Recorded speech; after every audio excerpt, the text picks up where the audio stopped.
Greetings, everybody, and welcome to G for G on YouTube. I am your quite sad host for this video, Napalm Dawn, and today we are going to talk about the Marvel Avengers Alliance Redux project.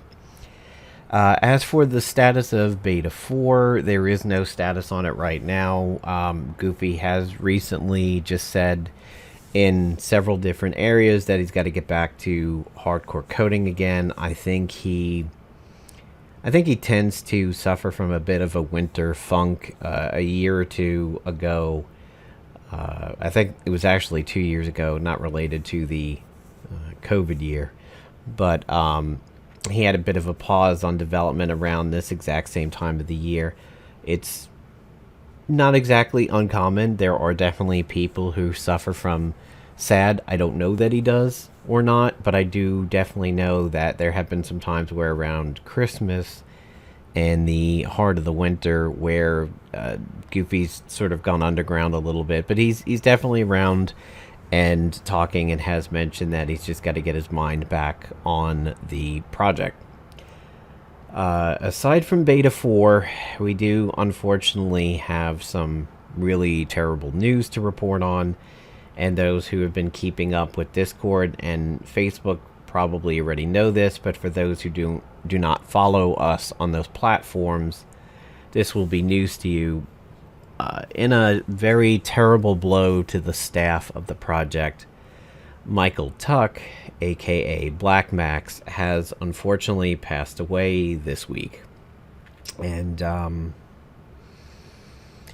that's a very, very serious blow to the project in a lot of ways. Aside from what Goofy does in coding and getting us back to a fully featured project that lacks bugs and performs the way that we all remember that it does, BlackMax had one of probably the single most important positions on the project out of anybody.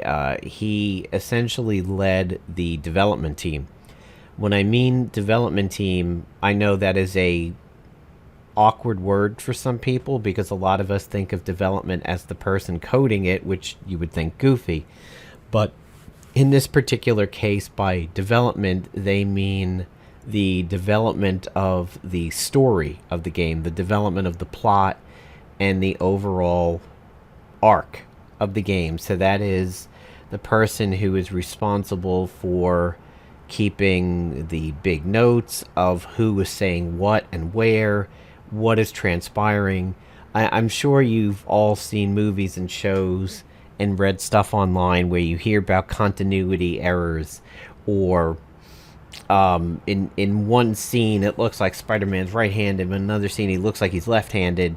Those are continuity issues, and Tuck's big job was to make sure those continuity issues did not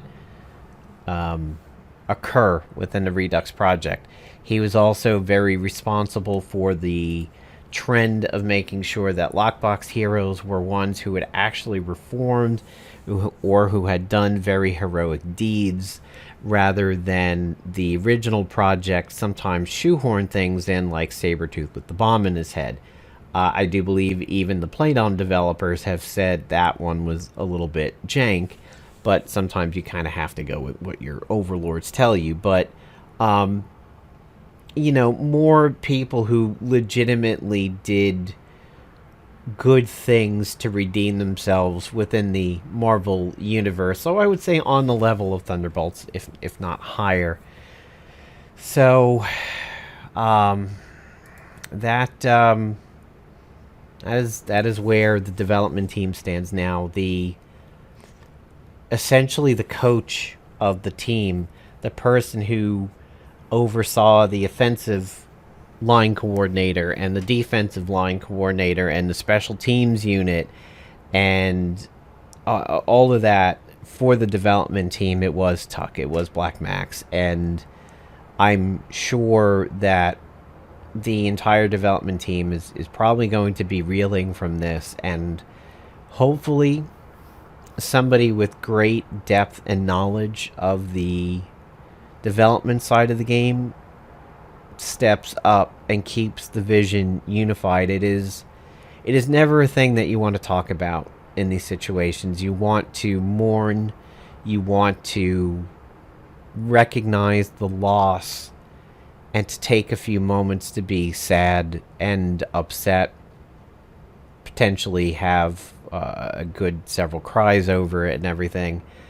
And we all certainly recognize what the development team is feeling right now, what Tuck's wife is feeling. Truly a good man. Very much believed in the power of things that were right and just. He and his wife also did a lot of extremely good local community service with pets. They believed in adopting a lot of pets that sometimes maybe were not the ones that go the quickest when they're in shelters and everything. He and I have both commiserated over the loss of pets in recent years, and we have that shared together. So he and his wife are definitely quite good people, and this is a major blow to not just the team but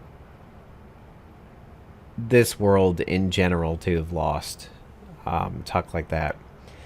Unfortunately, and I did not know this one in particular, but Doc Midnite, a founding writer on the project, also passed away right around the new year, and Midnite was especially good with elements of the golden age of comics, and his input really shaped the writing of the first 3 chapters and the first 2 Spec Ops of Season 3. So that is a grounding force that we have lost, and also the person who keeps it all together. There is some discussion about maybe trying to find a way of immortalizing him in the project or memorializing him in some way.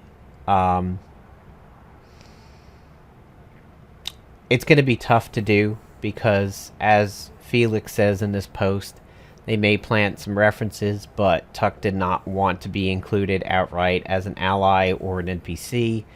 I could think of perhaps a piece of gear called the BlackMax that maybe has some kind of a vortex or black hole ability.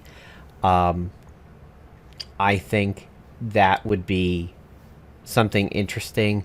Or perhaps if there was ever a anthropomorphic character that we were dealing with, sort of like Howard the Duck or Squirrel Girl or that kind of thing, or maybe for Tigra, maybe in reference to a Tigra, a piece of gear that summons feral cats. If you happen to remember feral cats as a ability from Lynx in Chrono Cross, when Surge gets changed into Lynx for a good portion of the middle of the game there, one of his abilities was feral cats. I could also imagine a good tribute to BlackMax having maybe a summon piece of gear that summons a swarm of feral cats, the way Squirrel Girl has had abilities in some games to summon a army of squirrels that do items. I think that would be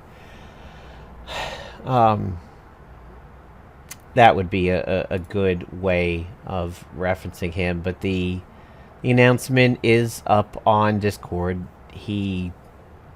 Unfortunately, he had it rather rough in the last few weeks. The cancer took over his body pretty badly, and he was kind of in and out, and when he was lucid, he was having some trouble getting his bearings as to where he was, and at one point his wife said he thought it was the 80s. But apparently his brother came and visited him, and he livened up quite a bit for that visit, and there was a small period of time there where it looked like potentially things would get better, and unfortunately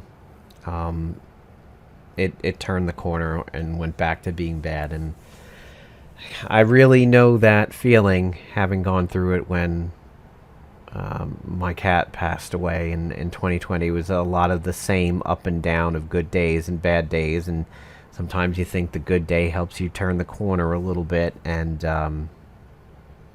it doesn't always do that. So that is the current state of what we are dealing with right now in Redux.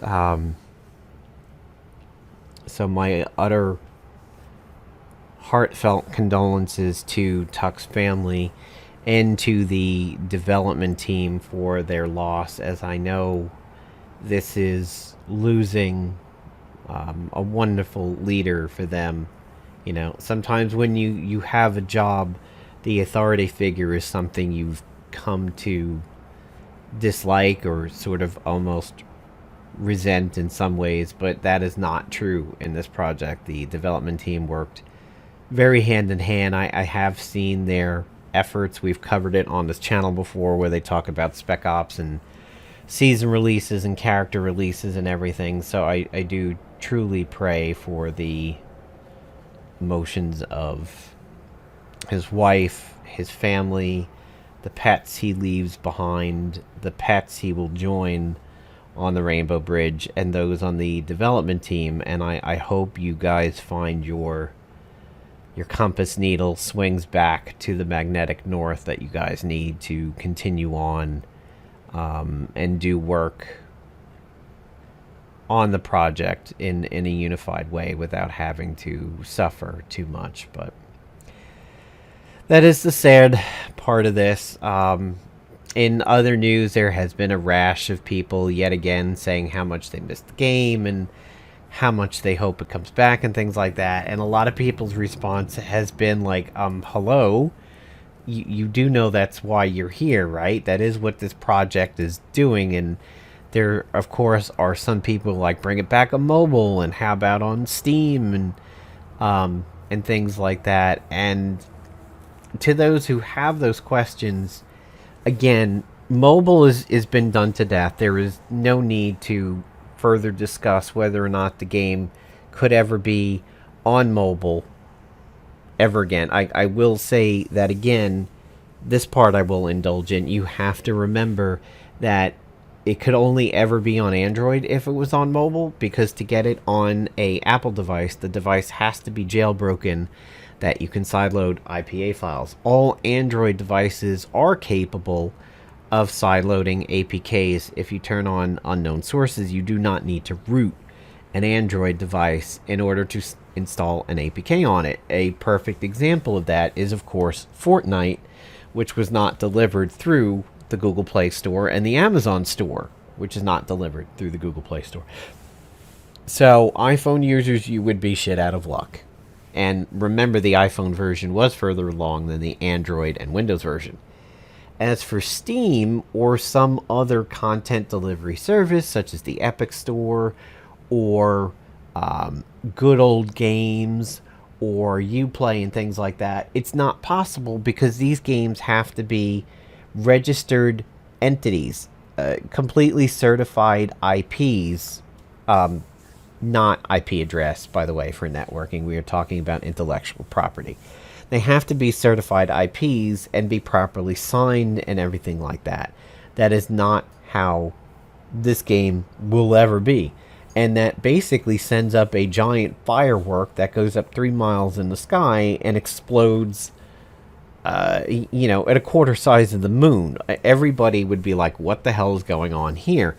And that would be major issues if it ever tried to go through Greenlight on Steam or any other content delivery service. So that is, for all intents and purposes, an extremely dead end. The only way this game can go, to say it for the 400th time now, is the way that it is currently going, and that is a downloadable executable that is put up by Goofy, and people download it and they execute it on their Windows PCs, or through a Windows emulator on Linux, or through a Windows emulator on a Mac. Not a Chromebook, not a mobile device, not an iPhone, not an Android. It all has to be Windows based in some way, shape, or form as of right now.